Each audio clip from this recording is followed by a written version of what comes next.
പ്രദേശവാസികൾക്ക് വിനയായി പത്തനംതിട്ട റാന്നി ടൗണിനോട് ചേർന്നുള്ള വനം വകുപ്പിന്റെ കുട്ടിവനം പദ്ധതി. വൻമരങ്ങൾ കടപുഴകി വീണ് തോട്ടിലെ നീരൊഴുക്ക് തടസ്സപ്പെടുകയും മാലിന്യം അടിഞ്ഞുകൂടി ദുർഗന്ധം വമിക്കുന്നതുമാണ് പ്രദേശവാസികളുടെ ജീവിതം ദുസ്സഹമാക്കുന്നത്. മലിനജലം കെട്ടിനിൽക്കുന്നത് പകർച്ചവ്യാധി ഭീഷണിയും ഉയർത്തുന്നുണ്ട്.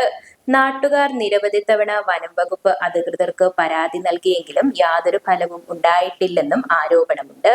റാന്നി ടൗണിന്റെ മധ്യഭാഗത്ത് ഫോറസ്റ്റിന്റെ അധീനതയുള്ള 3 ഏക്കർ സ്ഥലമാണ് ഈ കാണപ്പെടുന്നത്. ഇത് മലവെള്ളപ്പാച്ചില് ഇടിഞ്ഞിടിഞ്ഞ് ശോഷിച്ച് ഇപ്പോൾ 50 സെന്റായി മാറിയിരിക്കുകയാണ്.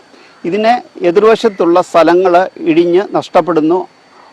അതോടൊപ്പം തന്നെ അനേകം തടികളാണ് ഇവിടെ വീണ് കിടക്കുന്നത്. ഈ വാഗമരം തോടിന് കുറുകെ കിടക്കുന്നത് കാരണം നീരൊഴുക്ക് തടസ്സപ്പെടുകയും മാലിന്യങ്ങൾ അടിഞ്ഞ് ഈ പ്രദേശവാസികൾക്ക് ഇവിടെ ജീവിക്കാൻ വയ്യാത്തൊരു സാഹചര്യം ഉണ്ടാകുന്നു.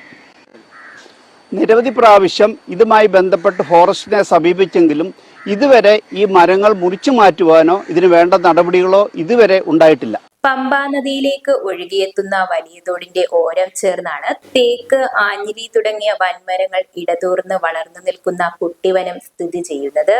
3 ഏക്കർ സ്ഥലം ഉണ്ടെന്നാണ് വനം വകുപ്പിന്റെ കണക്ക്. എന്നാൽ തോടിന്റെ സംരക്ഷണ ഭിത്തി ഇടിഞ്ഞ് ഭൂമിയുടെ വിസ്തൃതി കുറയുകയും വൻമരങ്ങൾ വീണ് തോടിന്റെ ഗതി മാറി ഒഴുകുകയും ചെയ്യുന്ന അവസ്ഥയാണ് നിലവിൽ.